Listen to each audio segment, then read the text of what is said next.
tengo la suerte de tener aquí conmigo a José Miguel Maté, que es consejero delegado en Tresis. Me voy a sentar aquí con él y vamos a comentar el siguiente gráfico en el que muestra además un factor que yo creo que es súper interesante, José Miguel.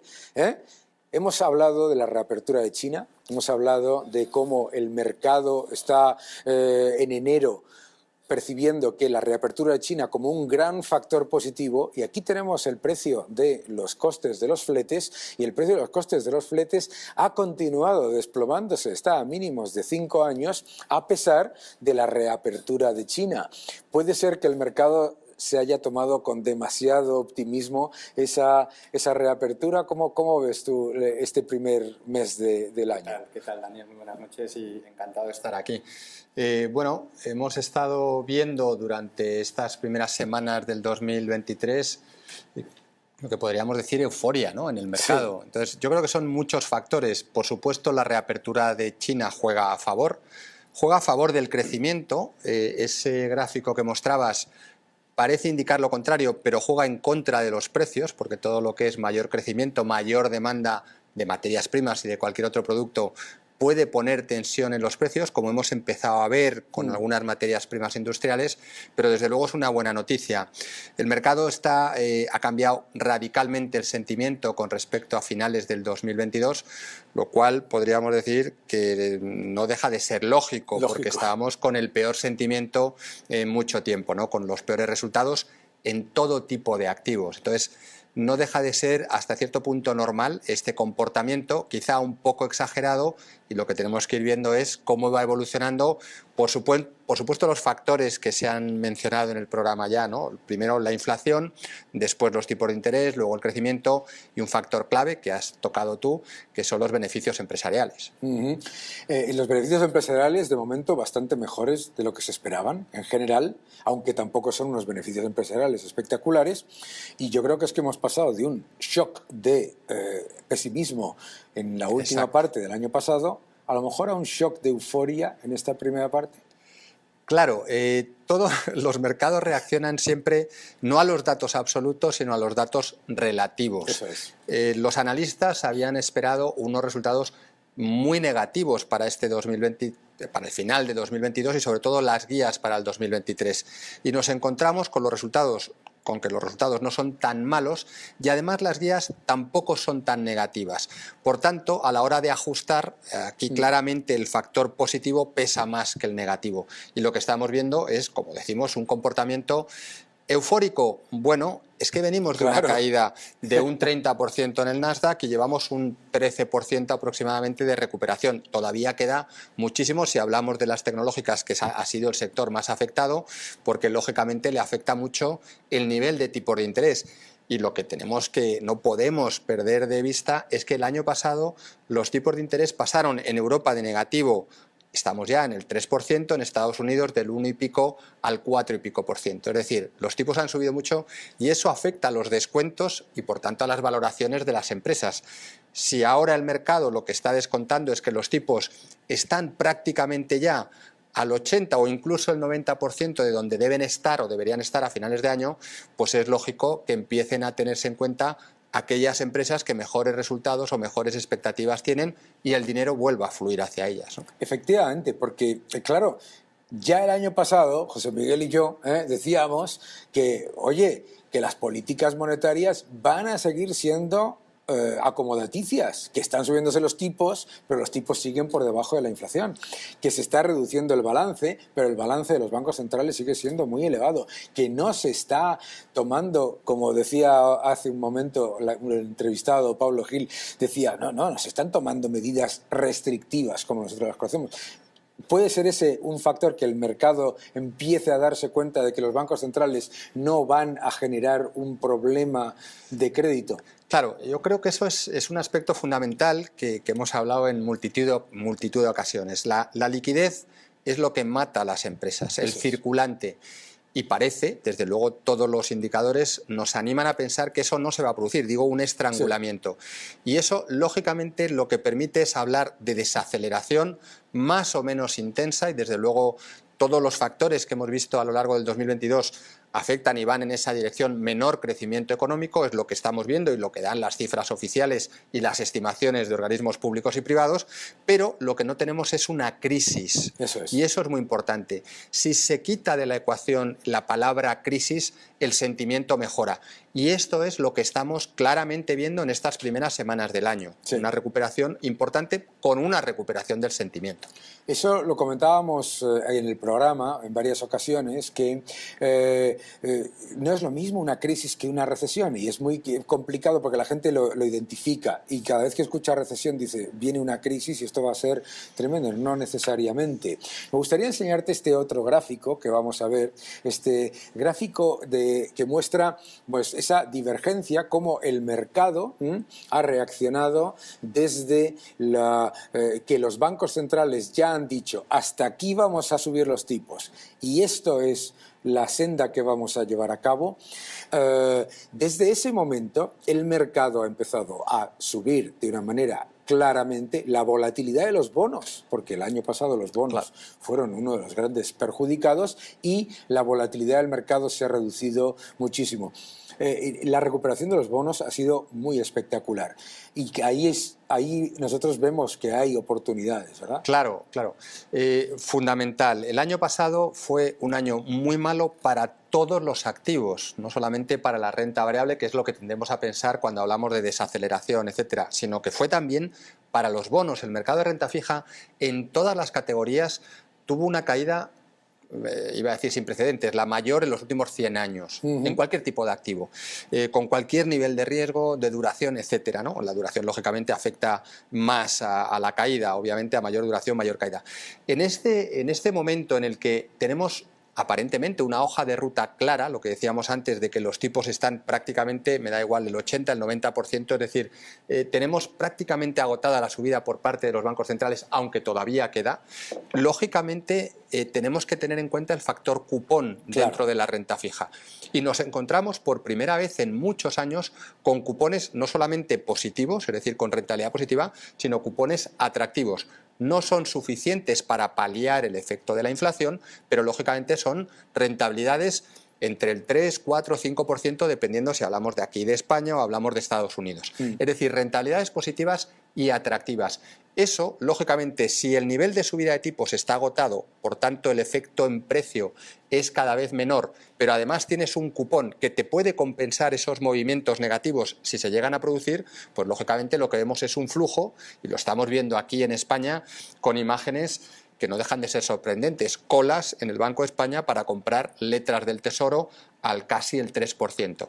Eso vemos que el dinero que los inversores, los más conservadores, se encuentran cómodos no perdiendo dinero. Nuestra labor, lógicamente, es decirles, ojo, no estás perdiendo dinero nominalmente, pero estás perdiendo por el efecto de la inflación. Pero en cualquier caso, para los activos de renta fija, para carteras de medio largo plazo para la parte conservadora, empieza a convertirse el bono, la letra, en un activo interesante. Claro, porque antes llegamos a tener 19 billones de dólares de bonos con rentabilidad negativa. Lo único que podía generar cierta rentabilidad era si subía mucho el precio, pero eso era una burbuja. Y claro, ¿qué es lo que ha ocurrido? Porque lo que ha ocurrido es que ahora, por lo menos, es verdad que no se cubre el 100% de la inflación, pero por lo menos tienes un colchón. Claro. Ahora, yo lo que les recomendaría a todos los que nos ven es que no hagan colas para comprar bonos al 3%, señores, que hay muchísimos bonos y muchísimos activos que dan rentabilidades iguales o superiores, probablemente con menor o con similar riesgo.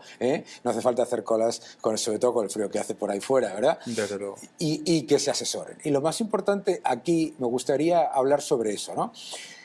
La gente que nos ve, los ciudadanos que nos están viendo, siempre se encuentran un poco preocupados de que las noticias son malas y que cuando sube el mercado se lo pierden y cuando bajan el mercado les cae todo. La importancia del asesoramiento, cuéntanos, José Miguel. Claro, yo creo que es fundamental. Se ha hablado antes de la falta de cultura financiera que tenemos en este país, ¿no? Yo creo que sigue siendo lamentablemente una constante, ¿no? Y esto es lo que lleva a estar siempre mirando por el espejo retrovisor. Oye, ¿qué ha pasado el año pasado, el último trimestre?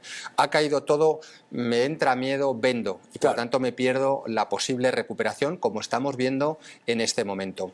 Yo creo que la clave siempre es contar con un asesor, con alguien que sepa de los mercados, que sepa profesionalmente qué activos están disponibles para cada caso particular, y cada inversor somos un caso particular. Tenemos un horizonte temporal, tenemos unos objetivos vitales y tenemos unos ahorros con los que tenemos que conseguir cumplir esos objetivos o alcanzar esos objetivos vitales desde el punto de vista financiero, por supuesto. Por tanto, las carteras se deben estructurar en base a esos objetivos personales.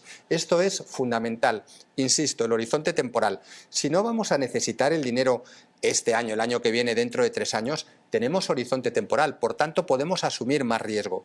Y lo normal es que los mercados corrijan al alza cuando hay euforia y, por supuesto, cuando hay euforia, un exceso de optimismo, como hemos visto con los activos de renta fija, lógicamente tiene que corregir. Y eso es lo que hemos visto el año pasado. Pero también en la renta variable, si hay un exceso de caída, el mercado va a corregir. Si lo que estamos intentando es entrar y salir haciendo lo que en el argot decimos market timing, la probabilidad de equivocarnos es enorme. Por tanto, paciencia. Analicemos bien nuestra cartera, nuestros objetivos, el horizonte temporal y estructuremos esa cartera precisamente en base a nuestras condiciones particulares. Yo creo que eso es fundamental. Y el perfil de riesgo, señores, el perfil de riesgo. Muchísimas veces la gente dice, ¿dónde hay que invertir? Depende de su perfil de riesgo, qué capacidad tiene usted, lo que llamamos el umbral de sueño. Si le produce una tremenda preocupación, si lee o escucha que la bolsa ha caído hoy un 2 o un 3%, pues obviamente su umbral de riesgo es diferente. Lo comentó en este libro, en Haz crecer tu dinero, en el que explico la importancia de crear cartera y además de conocer tu perfil de riesgo. Nos encontramos con una temporada de resultados un poquito mejor de lo que se esperaba y con las empresas en general batiendo, un entorno macroeconómico en el que hemos pasado de rebajas constantes a una al menos mejora un poco, ¿no? Unos bancos centrales más acomodaticios. Y la pregunta que nos hacía el otro día en YouTube uno de nuestros seguidores era ¿y dónde está el problema? ¿Dónde va a venir el susto? Claro, bueno, esa es la pregunta del millón, ¿no? Pero no podemos olvidar una realidad, Daniel, y es que ahora mismo seguimos teniendo una guerra en Ucrania. Exacto. Eso sigue estando ahí, eso va a seguir metiendo presión. Me da igual que hablemos de las sanciones, me da igual que hablemos de un endurecimiento de las acciones militares, que sigue siendo un drama. Por tanto, ojo, porque eso puede seguir teniendo un efecto en el sentimiento, por un lado, y en los precios de las materias primas, de la energía, etcétera, etcétera. Por tanto, ese problema no está resuelto. Tenemos una apertura de China, ha fluido el dinero y en términos de valoración nos encontramos con niveles de sobrevaloración muy importantes, con un gobierno que lógicamente tiene muy claro lo que quiere y lo que no quiere y cómo puede afectar al crecimiento. Entonces tenemos que tener también cuidado por ese lado, quiero decir, por China, aparte de las tensiones geopolíticas que se puedan reiniciar, ¿no? en algún momento o recrudecer, pues siempre están ahí, la tensión con Taiwán y con el resto de vecinos, bueno, eso está ahí, pero siempre está ahí. Lo que pasa es que, bueno, hay que jugar con ello. La economía nos puede dar sustos, quiero decir que estamos viendo una resistencia por parte de las distintas economías, tanto en Estados Unidos, que es impresionante, el dato de paro que habéis comentado es impresionante, pero pueden venir sorpresas negativas. Entonces, tenemos que estar atentos. Por supuesto que hemos tenido un buen comienzo del año, por supuesto que venimos de un año muy malo y creemos que vamos a tener recuperación, pero también creemos que va a haber picos de volatilidad. Lo que hay que estar es muy atentos. Por tanto, siempre optimistas, pero siendo prudentes dentro del optimismo. Y eso nos obliga, por supuesto, a tener esa parte de renta fija si queremos tener ya con cupones positivos, pero también a estructurar las carteras con un sesgo relativamente defensivo. Claro, porque es importante entender esto para poder tener lo que es una exposición a los activos de riesgo que cuando hay una corrección te da oportunidades para buscar oportunidades y para comprar las cosas que te gustan y que tienen potencial a medio y largo plazo. Es decir, en vez de ver las correcciones como un desastre del que hay que salirse, lo que normalmente te genera es una oportunidad para crear carteras, ¿verdad? Crear carteras a largo plazo. Y porque la inmensa mayoría, vamos, si no te diría que el 100% porque nunca es, pero la inmensa mayoría de los que nos ven son inversores a largo plazo. Claro. Un inversor a largo plazo no significa comprar una cosa, cerrar los ojos y esperar. Hay que ir cambiando la cartera y hay que ir haciendo cambios. ¿Cuál crees tú que es la clave de cara a una cartera a largo plazo en la que los ciudadanos puedan al menos presentar una idea de cuál sería la composición ideal de la cartera en un entorno normal? ¿Bonos, acciones, dólar, oro, petróleo? Yo creo que la respuesta es un poco de todo, ¿no? Sí. La cartera, hay que tener frenos, ¿no? Por supuesto, siempre hay que tener colchones o frenos que nos protejan ante lo que no sabemos que puede pasar. Claro. Ahora lo vemos todos muy claro, ¿no? El año pasado decíamos, en estas fechas, ¿no? Estamos a día 7 de febrero, 8 de febrero, lo que sea hoy. Claro, el año pasado por estas fechas estábamos hablando ya del riesgo de invasión de Ucrania, pero yo creo que poquísimos analistas pensaban que iba a haber una invasión a gran escala de Ucrania y se produjo. Sí. Por tanto, eso lo que genera es un shock. Por tanto, dentro de nuestra cartera siempre tenemos que tener colchones. La buena noticia, lo que decíamos antes, la renta fija ahora nos ofrece un colchón con rentabilidad. El año pasado, por estas mismas fechas, no había bonos prácticamente que nos diesen rentabilidad positiva. Sí. Es decir, invertíamos con la esperanza de que alguien viniera detrás a comprar y aumentar el valor. No había colchón. Ahora lo tenemos. Por tanto, es mucho más atractivo comprar o tener dentro de nuestra cartera una pequeña parte, un porcentaje que nos sirva como colchón con una rentabilidad positiva, lo que decíamos antes, a muy corto plazo del 2,5-3%, o en dólares, y ahora volvemos sobre el dólar, del 4%, digo que es una parte, una oportunidad. Sí. Por supuesto, distinto a lo que hemos tenido en todos los años pasados. Lógicamente tenemos que tener renta variable si tenemos horizonte temporal y si entendemos el comportamiento de los mercados. Los mercados nos puede subir en una semana, en un mes, como hemos visto en este 2023, un 7, un 8, un 9%, me da igual que hable de renta variable americana, europea o de cualquier otro país, pero nos puede caer lo mismo, claro, como sucedió el año pasado. Por tanto, no podemos meter todo nuestro... Pero tenemos oportunidades porque hay cosas mucho más baratas de lo que estaban hace un año, hace 6 meses o hace 3 meses. Publicando muy buenos resultados. Y además con resultados, desde luego, mucho mejores. Entonces, podemos tener un colchón si es que vamos a tener un evento que necesitemos liquidez o preveemos que vamos a tener una necesidad de liquidez, pero si somos inversores a largo plazo y tenemos cubiertas todas nuestras necesidades, debemos ir hacia activos de más riesgo, renta variable, acciones. Claro. Por tanto, dentro de las acciones, una cartera tradicional para un inversor con un perfil medio, con un horizonte temporal mayor a 5 años, un 60% de renta variable, 40% de renta fija. Hombre, desde luego si tenemos más plazo, ¿por qué no más renta variable? Claro. ¿Es el momento de comprarla ahora? Pues seguramente ir haciendo cartera es una buenísima idea, una buenísima oportunidad, porque como decíamos, estamos comprando mucho más barato de hace 3 meses, 6 meses, un año. Claro. Por tanto, renta variable, un colchón de renta fija dependiendo de nuestras previsiones de necesidades de liquidez, y luego tenemos que ver entre Estados Unidos, Europa y algún otro condicionante. Claro. Por tanto, más renta variable que renta fija, pero siempre teniendo ese plazo o disponiendo de ese plazo u horizonte de inversión.